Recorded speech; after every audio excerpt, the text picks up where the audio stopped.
గడిచినటువంటి కాలంలో మనము క్రైస్తవ జీవితం గురించి ఆలోచన చేస్తూ బ్యాలెన్స్డ్ క్రిస్టియన్ లైఫ్, సమతుల్యమైన క్రైస్తవ జీవితం, దాని గురించి ఆలోచన చేశాము. ఒక 2 విషయాలు చూసినట్లు గుర్తు. ఒకటి ఏం చూసాము? ప్రార్థన, వాక్య ధ్యానము. ఈ 2 కూడా సమతుల్యంగా ఉండాలి. ఒకటి ఎక్కువ ఒకటి తక్కువైనా దాన్ని ఆస్వాదించలేము, ఆనందించలేము. రెండోది క్రొత్త నిబంధన, పాత నిబంధన, ఇవి కూడా బ్యాలెన్స్డ్గా మనం చదవడం, వాటిని మరి అన్వయించుకుంటూ ముందుకు వెళ్ళడం చాలా అవసరం. కొత్త నిబంధన చదివి పాత నిబంధన చదవకపోయినా, పాత నిబంధన చదివి కొత్త నిబంధన చదవకపోయినా, కొంతమంది ఉంటారు అలా. అది ఎంతవరకు నీకు అర్థమవుతున్నది పక్కన పెడితే, కానీ క్రమేపీ బ్యాలెన్స్డ్గా దాన్ని చదవడం నేర్చుకోగలిగితే క్రైస్తవ జీవితం ఎంతో సమతుల్యంగా ఉండిద్ది. రండి ఇంకొన్ని మాటలు మనం చూద్దాం. చాలాసార్లు మన జీవితంలో దేవుని ప్రేమించడానికి చాలా ముందడుగు వేస్తాము కూడా. దేవుని పట్ల మనకున్న ప్రేమను ఆరాధనలోనో, దేవుని పట్ల మనకున్న ప్రేమను దేవునికి ఇచ్చే విషయంలోనో, దేవుని పట్ల మనకున్నటువంటి ప్రేమను ఇంకేదో రూపంలో మనం వెల్లడిపరుస్తాం. సిలువ ఆకారం మనం ఎరుగుదుము, అడ్డుకొయ్య నిలువుకొయ్య. మనము దేవుణ్ణి ప్రేమించాలి, తర్వాత మనుషులను కూడా ప్రేమించాలి. ఇది సమతుల్యమైన క్రైస్తవ జీవితం. మూడో విషయం, మనము దేవుణ్ణి ప్రేమించాలి, అదే రీతిగా మనము లోకంలోనే మనుషుల్ని ప్రేమించాలి. ఆ మనిషి మనల్ని ప్రేమిస్తున్నాడా, ద్వేషిస్తున్నాడా అంతా అనేటువంటిది మనకు అనవసరం. మనం ప్రేమించాల్సిందే. దేవుడు మనల్ని ఎలా ప్రేమించాడు, ఆయన మనల్ని ఎలా ప్రేమించాడో అలాగా మనం ఇతరులను బద్దులమై ఉన్నాం. ఈ విషయాన్ని గుర్తుపెట్టుకోవాలి. సో నేను దేవుణ్ణి ప్రేమిస్తూ తోటి సహోదరుని ద్వేషిస్తున్నట్లయితే నా క్రైస్తవ జీవితం గాడి తప్పింది, లేదంటే సమతుల్యంగా లేదు, ఎత్తు పల్లాలుగా ఉన్నట్లు. ఈ 2 బ్యాలెన్స్డ్గా ఉండాలి. నువ్వు దేవుణ్ణి ఎంత ప్రేమిస్తున్నావు అనేటువంటిది వాస్తవం అవ్వాలి అంటే మనుషులను కూడా అంతలా మనం ఏం చేయాలి? ప్రేమించాలి. ఇది యేసుప్రభు వారు స్వయాన చెప్పారుగా 22వ అధ్యాయం మత్తయి సువార్తలో. చదవండి కొన్ని మాటలు అక్కడ 35 నుంచి. మత్తయి సువార్త 22:35.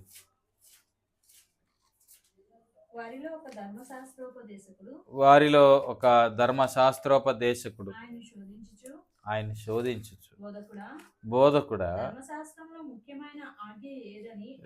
ధర్మశాస్త్రంలో ముఖ్యమైన ఆజ్ఞ ఏది అని అడిగిన. అందుకు ఆయన, నీ పూర్ణ హృదయముతోనూ, నీ పూర్ణ ఆత్మతోనూ, నీ పూర్ణ మనస్సుతోనూ నీ దేవుడైన ప్రభును ప్రేమింపవలనదే. ఇది ముఖ్యమైనది. నిన్ను వలె నీ పొరుగు వారిని ప్రేమింపవలెనన్నదియే. ఇది ముఖ్యమైనది. మొదట అయిన ఆజ్ఞ నిన్ను వలె నీ పొరుగు వారిని ప్రేమింపవలన, రెండో ఆజ్ఞను దాని వంటిదే. ఈ 2 ఆజ్ఞలు ధర్మశాస్త్రం అంతటిని ఆధారమై ఉన్నదని ఇక్కడ మనం చూస్తా ఉన్నాం. ఆ సద్దూకైలు వారి నోరు మూయించుటకాగా 34 ఆయన సద్దూకైల నోరు మూయించినని పరిసయ్యులు విని కూడి వచ్చారు. ఈయన మరలా ఇంకా ఇబ్బంది పెట్టాలని ఆయన సద్దూకైల నోరు మూయించాడు. తర్వాత ఇక్కడ చూసినట్లయితే ఏం చెప్పి నోరు మూయించాడు? వారు వచ్చి పునరుద్ధానము రోజు ఒక ఆమెను పట్టుకొని, లేదా మామూలుగా ఉదహరిస్తూ, ఇలాగా ఒకనికి పెళ్ళికి ఇవ్వబడింది, వాడు చనిపోయినాడు, అలాగే 7గురిని ఆవిడ పెళ్ళాడింది, పునరుద్ధానం రోజు ఈమె ఎవరికి భార్యగా ఉండిద్ది అన్నారు. ఎవరు? సద్దూకేలు. అసలు సద్దూకేలు పునరుద్ధానాన్నే నమ్మరాలు. ప్రభువును ఇరకాటంలో పెట్టడానికి వారు అలాగా ప్రశ్నలు వేశారు. సరే, వారు నోరు మోయించేశాడు. ఇప్పుడు పరిసయ్యులు నోరు తెరుచుకొని అడుగుతున్నారు. వాళ్ళ నోరు కూడా మోయించాడు అక్కడ. సో ఏమని అడిగారు? ధర్మశాస్త్రోపదేశకుడు వచ్చి బోధకుడా, ధర్మశాస్త్రంలో ముఖ్యమైన ఆజ్ఞ ఏదని అడిగాను. సో వాళ్ళు ఏదో చెప్తారని వాళ్ళు గెస్ చేశారు. దాని ద్వారా తప్పు పట్టుకుందాం అనుకున్నారు. ప్రభు ధర్మశాస్త్రం అంతటిని 2 ఆజ్ఞల్లోకి పెట్టేశాడు. ఒకటేంటి? నీవు దేవునితో సంబంధం కలిగి ఉండి దేవుణ్ణి ప్రేమించాలి. రెండోది ఏంటి? నీ పొరుగువాన్ని నువ్వు ప్రేమించాలి. 2 రాతి పలకల మీద ఉన్న ఆజ్ఞలు. ఒకటేమో దేవుణ్ణి ప్రేమించడం, రెండోది ధర్మశాస్త్రంలో ఉంది. నీ సహోదరుని నీ సహోదరుని ప్రేమిస్తాను, నరహత్య ఎట్లా చేస్తావు? దొంగతనం ఎలా చేస్తావు? ఎలా వ్యభిచరిస్తావు? వాడిని చూసి ఎందుకు అసూయపడతావు? ఇవేం ఉండవు కదా. అదే రీతికి ఇక్కడ కూడా క్లియర్గా ప్రభు వారు చెప్పినప్పుడు వారు కూడా ఇంకేం మారు మాట్లాడలేకపోయినా పరిస్థితి కనబడతాం. సరే, ఇక్కడ మనకు ప్రభు నేర్పిస్తున్న సత్యం ఏంటి అంటే, క్రైస్తవ జీవితము సమతుల్యమైనటువంటిది. నీవు నేను ప్రభువును ప్రేమిస్తున్నాము అనే మాట వాస్తవం అయితే, మనం ఇతరులు కూడా ప్రేమిస్తున్నాం అనేటువంటిది కనబడాలి. మనం ఇతరులను ప్రేమించకుండా నేను ప్రభువుని ప్రేమిస్తున్నాను అంటే ఇదిగో ఈ మత నాయకుల్లాగా మిగిలిపోతాం. మతము మనిషిని కేవలము దేవుణ్ణి ప్రేమించేటట్లుగా చేయగలిగింది, కానీ సాటి మనిషిని ద్వేషించేటట్లుగా ఈ మతం చేసింది.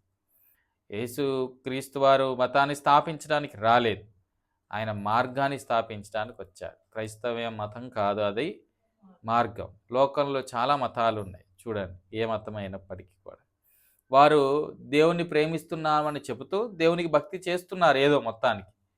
అదే రీతిలో వారు తన తోటి సహోదరులను ఏం చేస్తున్నారు? ద్వేషిస్తున్నారు. ఇది మతం చేసే పని. ఏమండి, మతము ఈ 2 చేయలేదు. దేవుణ్ణి ప్రేమిస్తున్నారు కానీ భక్తి చేస్తూ ఏదో, కానీ సాటి మనిషిని ప్రేమించలేక ద్వేషిస్తున్నారు అనొచ్చు. ఏమని? మనల్ని ద్వేషిస్తున్నారు కదా అని మీరు అంటారేమో. సరే, అది హైందవులు అవ్వచ్చు, ముస్లింలు అవ్వచ్చు, ఎవరైనా అవ్వచ్చు. వాళ్ళు ద్వేషిస్తుంది కేవలం ఇతర మతస్థుల్ని మాత్రమే కాదు, కానీ మరి వాళ్ళ మతంలోకి వెళ్తే అది హైందవ మతం అనుకుందాం, వాళ్ళని ఒకరినొకరిని ప్రేమించుకోగలుగుతున్నారా? లేదు. నీదేం కులము? ఇది. ఈ మధ్య ఒక ప్రాంతానికి వెళ్ళాను. అక్కడ వాళ్ళు ఒకరు చెప్తున్నారు. ఏమన్నారు అంటే, అన్న మా ఊర్లో కనీసం మాకు వీళ్ళు గడ్డాలు కూడా గీయరన్నారు. వాళ్ళు గడ్డం గీసుకోవడానికి వేరే ఊరు వెళ్ళాలంట. అంటే అక్కడ ఏముంది? అక్కడ కుల వివక్ష. మరి అందరూ హిందువులుగానే ఉన్నారుగా. అంటే ఎందుకు ఈ మాట చెప్తున్నాను అంటే, మతం మనిషిని ఎంత మూర్ఖంగా తయారు చేస్తుందో చూడండి. సాటి మనిషిని ప్రేమించకుండా చేసింది మతం. పైకి మేమేదో భక్తి చేస్తున్నామన్నట్లుగా వారు వెల్లడపరుచుకుంటారు కాదు. ఎంతో ఇది మరి ఘోరమైన కఠినమైనటువంటి పనిగా మనం చూడొచ్చు. సో అలాగా కాదు మనము చేసేది. మనము దేవుణ్ణి మనుషుల్ని ప్రేమిస్తున్నాము లేదా దేవుణ్ణి ప్రేమిస్తున్నాము అని చెప్తే మనం మనుషుల్ని కూడా ప్రేమించే వారముగా ఉండాలి. అలా కాకుండా కేవలము నేను దేవుణ్ణి ప్రేమిస్తున్నాను అనే భ్రమలో బ్రతికితే మనం బ్రతుకుతుంది దేంట్లో? మతంలో బ్రతుకుతున్నామని అర్థం. అందుకే యోహాను సువార్త 16వ అధ్యాయంలో యేసుప్రభువు వారు ఈ మాట చెప్పారు చూడండి. మొదటి వచనం నుంచి యోహాను సువార్త 16వ అధ్యాయం. ఈ మాటలు మీతో చెప్పుచున్నాను. ఇది మతం.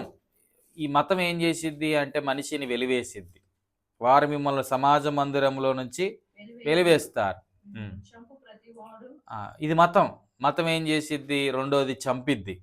తర్వాత మతం ఏం చెప్పిద్ది? ఒక పక్క మనిషిని చంపుతూ, ఒక పక్క మనిషిని వెలివేస్తూ, ఒక పక్క మనిషిని అంటరాని వానిగా చూస్తూ, మరోపక్క మనిషి ఏమంటాడు అంటే నేను దేవునికి ఇది అదే అప్పటి నుంచే ఉన్నాయి ఈ రోజులు. దాన్ని ఇక్కడ చూపిస్తున్నాడు. ఇది మన క్రైస్తవ్యంలో దాపురించింది. ఇప్పుడు ఎందుకు ఇవన్నీ మాట్లాడుకుంటున్నాము అంటే, ఏమండి, ఇది లోకంలో ఉంది, లోకంలోనే మతాల్లో ఉంది. ఇప్పుడు ఇది చివరికి మెల్లిమెల్లిగా క్రైస్తవ్యంలోకి దాపురించినట్లుగా మనం చూస్తూనే ఉన్నాం. నేను దేవుని మాత్రమే ప్రేమిస్తాను, మనిషిని ప్రేమించను అంటే మనం కూడా వారి లాంటి వారమే. వారు వెలివేస్తున్నారు, చంపుతున్నారు, పై తిరిగి మేము దేవుణ్ణి సేవ చేస్తున్నాం అంటున్నారు. ఏమండి, దేవుని స్వారూప్యంలో చేయబడ్డ సాటి మనిషిని ప్రేమించలేని వాడు దేవుని సేవిస్తున్నాడు అంటే అది అబద్ధం, పచ్చబద్ధం. క్రైస్తవ జీవితం అంటే ఇటు మనము దేవుణ్ణి సేవించాలి, సాటి సహోదరుణ్ణి ప్రేమించాలి. లోకాసువార్త 10వ అధ్యాయములో ఒక వ్యక్తి మనకు కనబడతాడు. ఉపమాన రీతిగా ప్రభు చెప్తాడు కదా, ఎక్కడి నుంచి ఎక్కడికి వెళ్తున్నాడు? యెరూషలేములో నుండి యెరికోకి వెళ్తున్నాడు. దొంగల చేత పట్టబడ్డాడు, ఘోరమైన గాయాలు నొందాడు, కింద పడేశారు వాడిని. అప్పుడు మొదటగా వచ్చినటువంటి ఎవరు?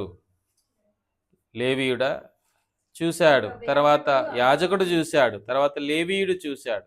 వీరెవరు కూడా అతనికి ఏం చేయలేదు, సహాయం చేయలేదు. మతము గాయాలతో ఉన్నవానికి ఎప్పుడు సహాయం చేయదు. మేము మేము ముట్టుకోకూడదు అన్నట్లుగా. కానీ తర్వాత వచ్చాడు ఎవరు? సమరయుడు, మంచి సమరయుడు, గుడ్ సమరయుడు. మంచి సమరయుడు వచ్చాడు, వాడిని చూశాడు, కనికరించాడు, జాలిపడ్డాడు, వాని గాయాలు కట్టాడు, పూటకుల్లో వాని ఇంట్లో వాడిని పెట్టాడు, వాని విషయంలో శ్రద్ధ వహించాడు. ఇక్కడ ప్రభు ఆ ఉపమాన భావం చెప్పడంలో ముఖ్య ఉద్దేశం ఏంటి అంటే, అసలు మీరు మీ సహోదరులు ప్రేమించండి అని చెప్తున్నాడు. అక్కడ ఏమని చెప్పాడు? అక్కడ ఎవరు మా సహోదరుని అడిగారు కదా, వాళ్ళకి చెప్తున్నాడు, మీ పక్కన ఉన్నోడే మీ సహోదరుడు. వాడు సమరయుడైతే అవని మీ సహోదరుడు, ఐగుప్తీయుడు వాడు మీ సహోదరుడే, మీ పక్కన ఉన్న వాళ్ళు మీ సహోదరులు. వాని కులము, వాని మతము ఇవి కాదు, ప్రేమించాలి. క్రైస్తవ జీవితం అంటే ఇది సమతుల్యమైన జీవితం. ఈనాడు సంఘము ఇలాగా ఒకవైపు వంగిపోయినట్లుగా ఉంది, బ్యాలెన్స్ లేదు. ఆరాధనలు గంభీరంగా జరుగుతున్నాయి, ప్రార్థనలు గంభీరంగా జరుగుతున్నాయి, ప్రత్యేక కూడికలు గంభీరంగా జరుగుతున్నాయి, అన్ని కార్యక్రమాలు జరుగుతున్నాయి. అది దేవునితో అంతే. జస్ట్ సాటి మనిషిని ఏం చేయలేకపోతున్నారు. ఈనాడు దేవుని పేరు పెట్టుకున్న మనం గురించే, మనం వేరే వాళ్ళని అనాల్సిన పని లేదు. మనం ఇతరుల్ని ప్రేమించలేక, ఇదా క్రైస్తవ బ్యాలెన్స్, సమతుల్యమైన జీవితం అంటే? కాదు. క్లియర్గా ప్రభు వారు చెప్పారు, మనం ఆయనను ఏమండి ప్రేమిస్తున్నాము అంటే మనం ఇతరులు కూడా బద్దులమై ఉన్నాం, ఆయన మనల్ని ఎలా ప్రేమించాడు. ఆ మాట మనం గుర్తుపెట్టుకోవాలి. తర్వాత చూడండి, ఇంకొన్ని మాటలు ఇక్కడ మనం వెతకొచ్చు. మత్తయి సువార్త 23:23లో వారు దశమ భాగాలు ఇస్తూ, లేదంటే దేవునికి చెందవలసినవి దేవునికి ఇస్తూ ఉన్నారు. ఎవరు వారు? పరిసయ్యులు, మత నాయకులు. కానీ వారు ఇతరులను ఎలా ట్రీట్ చేస్తున్నారు, ఇతరుల పట్ల ఎలా వ్యవహరిస్తున్నారంటే అన్యాయంగా వ్యవహరిస్తూ ఉన్నారు. వెధవరారీలను దిగమింగేవారట వారు.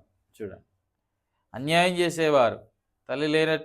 తల్లిదండ్రులు లేని పిల్లలు వారి విషయంలో అన్యాయంగా వ్యవహరించేవారు, భర్త లేని వారి విషయంలో అన్యాయంగా వ్యవహరించేవారు, బలహీనల విషయంలో అన్యాయంగా వ్యవహరించేవాళ్ళు. పైదిరిగి వాళ్ళు మత నాయకులుగా చలామణి అవుతున్నారు.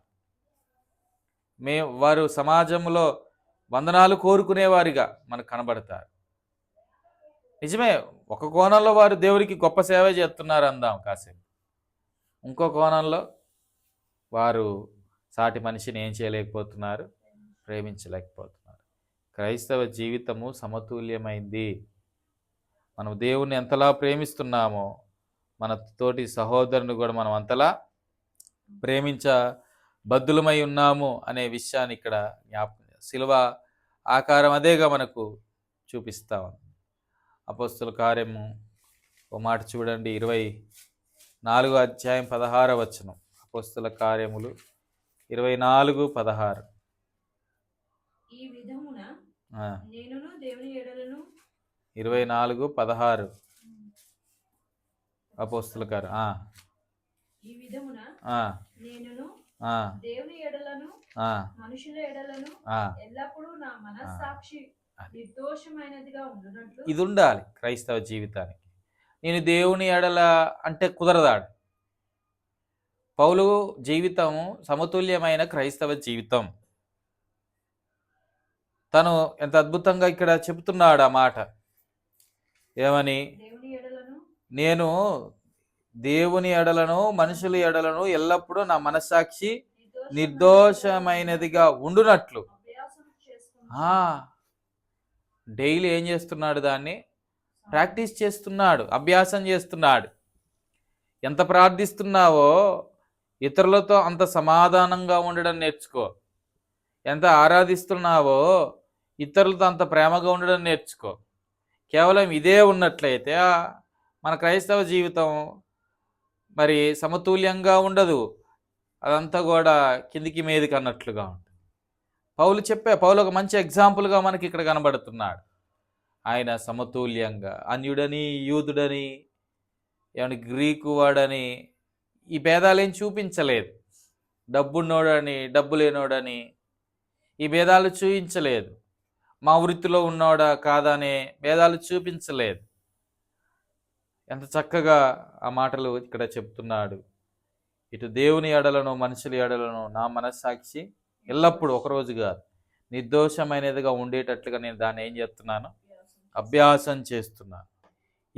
ఇలాంటి సమతుల్యమైన జీవితాలు మనము జీవించేవారముగా ఉండాలి. జీవించేవారముగా. ఇంకో మాట ఇలా చూద్దాం. అపోస్తుల కార్యంలోనే 2వ అధ్యాయంలో 47వ వచనం, 2:47. ఆనందముతోనూ నిష్కపటమైన హృదయముతోనూ ఆహారం పుచ్చుకొనుచుండిరి, మరియు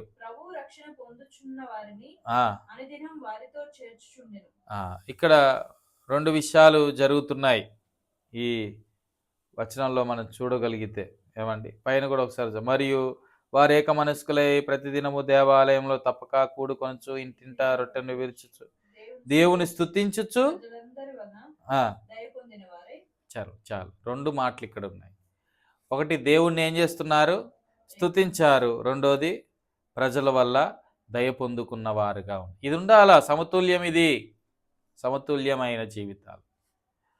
అక్కడ పౌలు 24లో చెప్పిన మాట, పెంతెకోస్తు దినము అనంతరం జరిగిన సందర్భాలు ఇవన్నీ కూడా ఆ రోజుల్లో ఆదిమ క్రైస్తవులు అలాగుండేవారు. వారు సమతుల్యముగా ఉండేవారి విశ్వాసాలు. ఈనాడు భక్తి చేస్తున్నామని చెబుతున్నాము, కానీ తోటి సహోదరుని ప్రేమించకపోతే అసలు మనం చేసే భక్తి దండగా, అది బ్యాలెన్స్డ్గా ఉండదు. ఆ ప్రభు లెక్కలోనికి అవి చేర్చబడ్డవు. అది మనం ఒక మతంలో ఉన్నట్టుగానే బ్రతికిస్తున్నట్లు. అందుకే యోహాను తన రాసిన మొదటి పత్రికలో ఈ మాట చెప్తాడు. ఇవన్నీ మనకు తెలిసిన మాటలే. 4వ అధ్యాయం 20వ వచనం. ఇది మన సమతుల్యంగా ఉన్నాయా? బ్యాలెన్స్ తప్పాయి మన విశ్వాసాలు, బ్యాలెన్స్ తప్పాయి మన భక్తి జీవితాలు. సరి చేసుకోవడం కొరకు ఇవన్నీ చూస్తున్నా. 20వ వచనం, ఎవడైనాను ఏం చెప్తున్నారు వీళ్ళు? మేము దేవుణ్ణి ప్రేమించుచున్నామని చెబుతూ తన సహోదరుని ద్వేషించిన ఎడల అదా అంటే పచ్చి అబద్ధం, వాడు అబద్ధికుడు. నేను దేవుణ్ణి ప్రేమిస్తున్నానని చెప్పి సహోదరుని ద్వేషిస్తే అది నిజమెలా అవుద్ది? నువ్వు దేవుని ప్రేమిస్తున్న వాడు అయితే నీ సహోదరుని కూడా ఏం చేయాలి? నీవు ప్రేమించబద్ధుడివై ఉన్నావు. అందుకే అక్కడ ఆ మాట జ్ఞాపకం చేస్తున్నాడు. తాను చూచిన తన సహోదరుని ప్రేమింపని వాడు తాను చూడని దేవుని ఎట్లా ప్రేమిస్తాడు కదా? కానీ మతం దీనికి పూర్తి వ్యతిరేకంగా ఉంటుంది కదా. ఏమండి, తోటి సహోదరుని ద్వేషిస్తూ, హింసిస్తూ, పైశాచిక ఆనందాన్ని పొందుకుంటూ తానేదో దేవునికి సేవ చేస్తున్నానన్నట్లుగా మత పిచ్చి పట్టిన వారు అలా వ్యవహరిస్తూ ఉంటారు కదా. కానీ ఇక్కడ క్లియర్గా చాలా స్పష్టంగా మనం చూస్తున్నాము. ఏమిటి అదంటే, నువ్వు దేవుణ్ణి ప్రేమిస్తున్న వాడవైతే నీ సహోదరుని కూడా ప్రేమించవలసిన వాడవై ఉన్నావు. నువ్వు దేవుని ప్రేమిస్తూ తోటి సహోదరుని ద్వేషిస్తూ నేను దేవునికి ఏదో సేవ చేస్తున్నానని చెప్పుకున్నట్లయితే ఆ భక్తి అంతా కూడా ఏమిటి? వ్యర్థమైన భక్తి. దానివల్ల ఉపయోగం ఏం లేదు. అందుకే క్రైస్తవ జీవితము సమతుల్యంగా ఉండాలి, బ్యాలెన్స్డ్గా ఉండాలి. దేవుణ్ణి ప్రేమిస్తున్నావు అనే మాట ఎంత వాస్తవమో నీ తోటి సహోదరుని ప్రేమించవలసిన మాట కూడా అంతే వాస్తవముగా మనం చూడొచ్చు. ఇంకో మాట మత్తయి సువార్తలోనే 5వ అధ్యాయము 23-24 వచనాలు. మత్తయి సువార్త 5వ అధ్యాయము 23-24. ఇక్కడ ప్రభు చాలా స్పష్టంగా చెప్తున్నాడు. ఒక వ్యక్తి మనసు ఎలాగుండాలి. కావున యొద్ద అర్పణను అర్పించుచుండగా నీవు బలిపీఠం యొద్ద అర్పణను అర్పించుచుండగా నీ మీద నీ సహోదరునికి నువ్వు దేవుని దగ్గరకు వచ్చావు, దేవుణ్ణి ఏదో ఆరాధన చేద్దాము, దేవుణ్ణి ఏదో కొనియాడదాము, దేవునికి ఏదో అర్పణ ఇద్దాము అని, మంచిదే. అయితే వచ్చినప్పుడు నీ మీద నీ సహోదరునికి విరోధముగా ఏదైనా కలదని అక్కడ నీకు జ్ఞాపకం వస్తే అక్కడ బలిపీఠం ఎదుట అర్పణని విడిచిపెట్టేయి. మొదటెళ్ళి నీ సహోదరునితో, అంటే ఇది బ్యాలెన్స్డ్గా ఉండాలి, సమతుల్యంగా ఉండాలి. ఏమండి, నీ సహోదరుడితో సమాధానం లేకుండా వానితో వైరం పెట్టుకొని మరలా ఇక్కడికి వచ్చి ఆయనకి ఏదో అర్పణ ఇస్తాను అంటే ప్రభు అంగీకరించడు, వద్దంటున్నాడు. ఆయనే చెప్తున్నాడు కొండ మీద ప్రసంగాలు ఈ మాటలని. మనం ఇతరులతో సమాధానం లేకుండా ప్రభు దగ్గరకు వచ్చి స్తుతిస్తూ ఆయన ఆరాధిస్తూ ఉంటే ఎలా వింటాడు మన ఆరాధన? మన అర్పణ ఆయన ఎలా అంగీకరిస్తాడు? ఏమండి, ఆయన ఎన్నడూ కూడా అంగీకరించడు. అందుకే క్రైస్తవ జీవితము సమతుల్యమైంది. మనం ఎంత దేవుని ప్రేమిస్తున్నామో అంత సాటి మనిషిని కూడా మనం ఏం చేయబద్దులమై ఉన్నాం? ప్రేమించబద్దులమై ఉన్నాం. తిమోతికి రాస్తూ కూడా ఈ మాట అంటాడు పౌలు. 1 తిమోతి 2వ అధ్యాయము 8వ వచనం. 1 తిమోతి 2వ అధ్యాయము 8వ వచనం. కావున ప్రతి స్థలమందును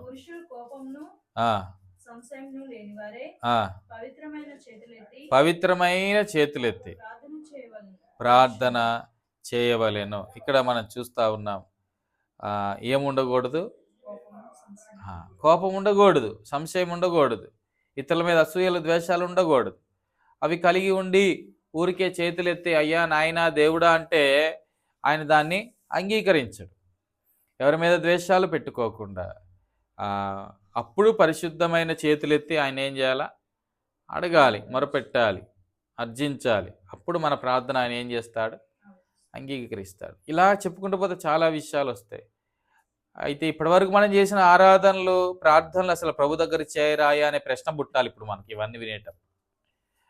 సమతుల్యంగా లేకపోతే ప్రభు అంగీకరించాలని అక్కడే చెప్పాడు 5వ అధ్యాయం, విడిచిపెట్టిపో అర్పణ అక్కడే అని.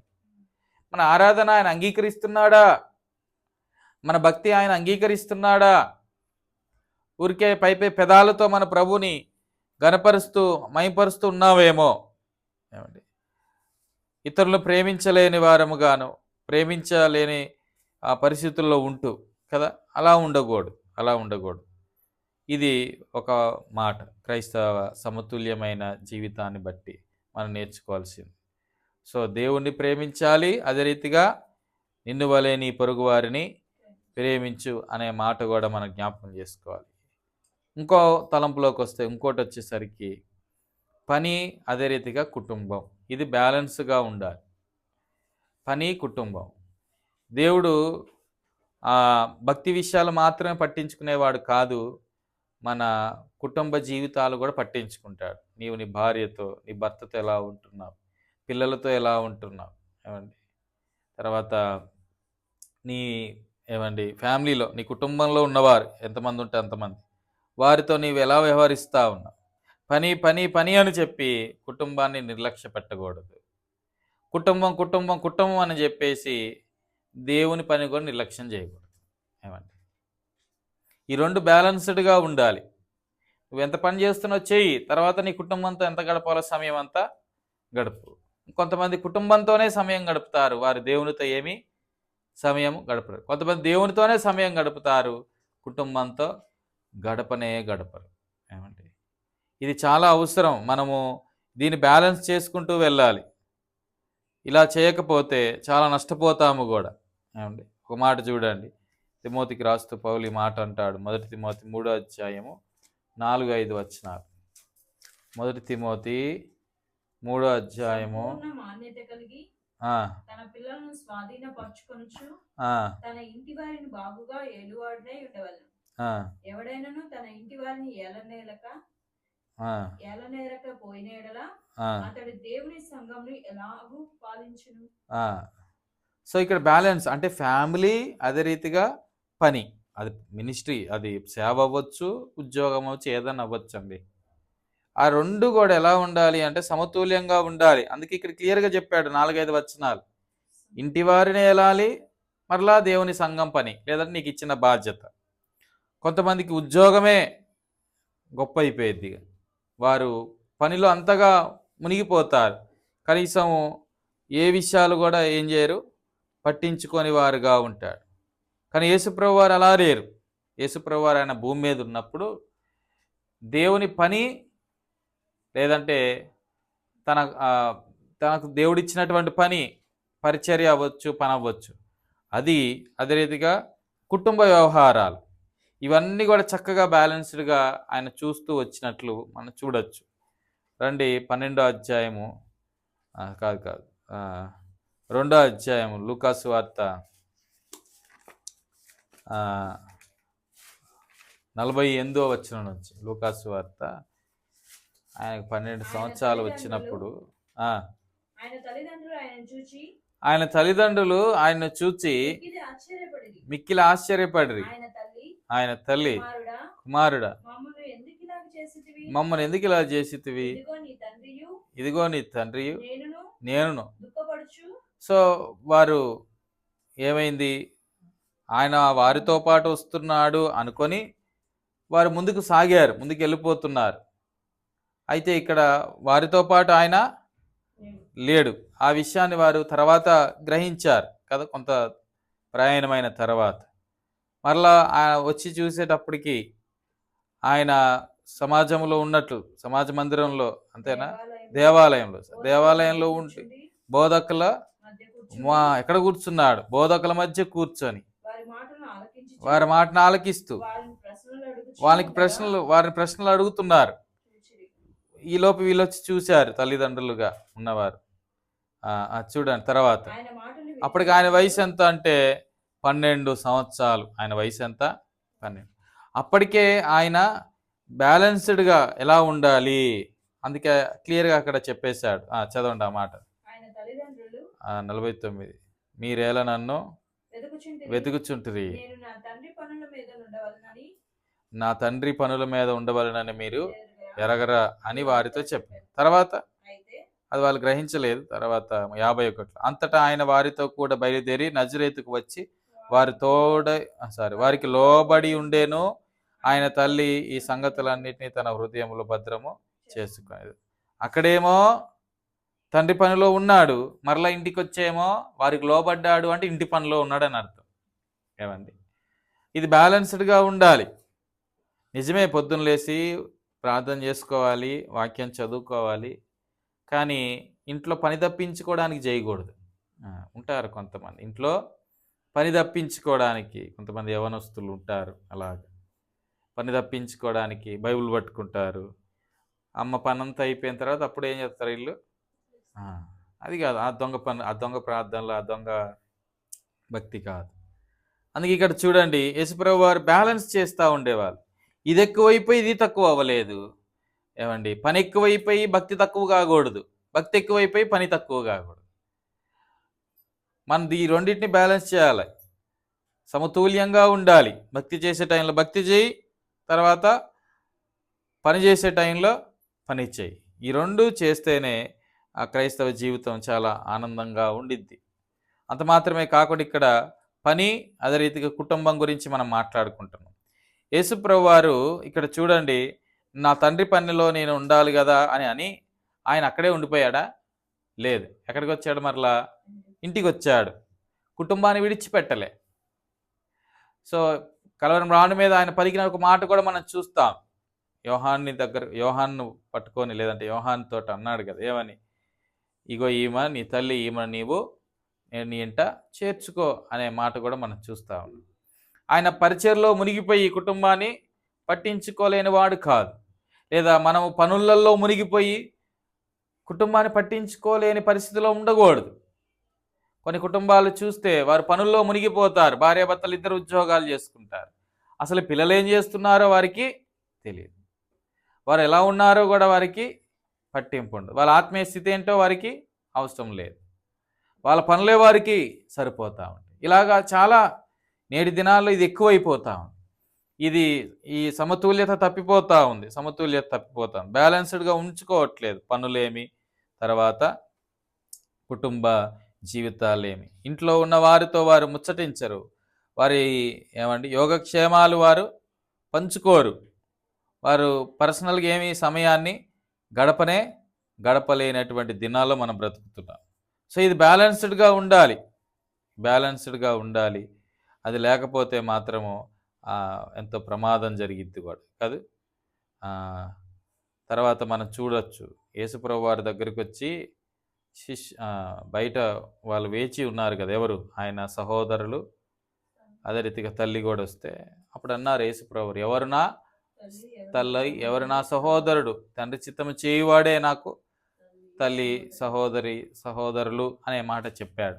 కానీ అదే యేసుప్రభు వారు శిలువ మీద ఏమని చెప్పారు?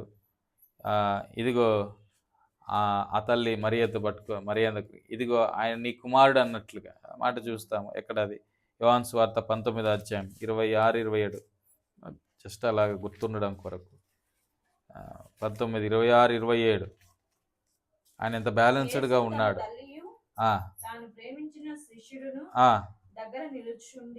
ఆయన శిలువ మీద ఉండి ఇవన్నీ చూస్తూ అమ్మా ఇదిగో నీ కుమారుడు అని తన తల్లితో, అంటే తన ఫ్యామిలీ లైఫ్ని ఆయన ఎక్కడ కూడా పక్కన పెట్టలే.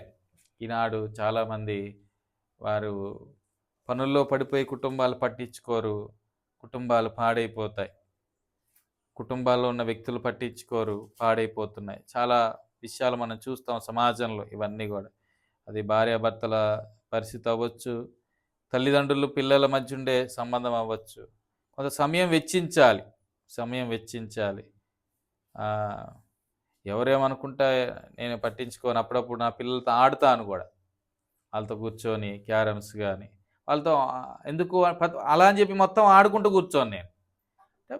గడపాల సమయం పిల్లలతోటి, భార్యతోటి, భర్తతోటి, ఇంట్లో ఎవరు ఉన్నారు వారితోటి. ఎప్పుడు పని పని పని పని ఇదే కాదు. ఎప్పుడైతే ఈ బ్యాలెన్స్ తప్పకుండా ఉంటుందో అప్పుడు ఫ్యామిలీ కూడా, కుటుంబ వ్యవస్థ కూడా ఎలా ఉంటుందంటే అది చక్కగా కట్టబడతా ఉంటుంది. లేదంటే ఏమవుద్దంటే అది కూలిపోయింది. క్రైస్తవ జీవితము సమతుల్యమైన జీవితం. యేసుప్రభు వారు మనకు నేర్పించింది బ్యాలెన్స్డ్ క్రిస్టియన్ లైఫ్, సమతుల్యమైన జీవితాన్ని నేర్పించాడు. భక్తి భక్తి భక్తి భక్తి అనుకుంటూ ఆయన మాత్రం ప్రేమిస్తే కుదరదంటున్నాడు ఆయన. నన్ను ప్రేమిస్తున్నామన్న మాట వాస్తవమైతే నీ సహోదరుని కూడా ప్రేమించు, ఇది ప్రభు నేర్పించింది. కానీ నేటి దినాన దాన్ని పూర్తిగా కనుమరుగు చేసేసి, లేదా కనబడకుండా చేసేసి, భక్తి అంటే ఇదే, ఆయన ఆరాధించడం, ఆయన స్తుతించడం, ఇంతే. ఎవరైనా ఏమనంటే మాత్రం భరించలేం, ఇతరులు ప్రేమించలేం. అప్పుడు మనం చేస్తుంది భక్తి కాదు, అది వ్యర్థమైంది. ఆ భక్తి అంతా కూడా ఒక మతం అనే మూసలో ఉండిపోయామని అర్థం. అది సో ఇక్కడ 2 మాటలు నేటి దినాన మీకు జ్ఞాపకం చేశాను. సో క్రైస్తవ జీవితం అది సమతుల్యమైంది. మనం ఎంత ప్రార్థిస్తామో అంత బైబిల్ని పఠించాలి. పాత నిబంధనకు ఎంత ప్రాముఖ్యతనిస్తున్నామో క్రొత్త నిబంధనకు అంత ప్రాముఖ్యతనివ్వాలి. దేవుణ్ణి ఎంత ప్రేమిస్తున్నామో మనుషుల్ని అంతగా ప్రేమించాలి. నీ పనిలో నువ్వు ఎంత సమయం గడుపుతున్నావో అదే రీతిలో కుటుంబంతో కూడా సమయాన్ని గడపాలి. లేదు అంటే అది అడ్డదిడ్డమైపోయిద్ది, సమతుల్యత తప్పిద్ది, తర్వాత పడిపోయిద్ది. అలా కాకుండా సమతుల్యమైన క్రైస్తవ జీవితాన్ని కలిగి ఉండడానికై మన ప్రభుకు సమర్పించుకుందాం. ప్రార్థన చేసుకొని బలలో చేయవేద్దాం యోగ్యమైన రీతిలో.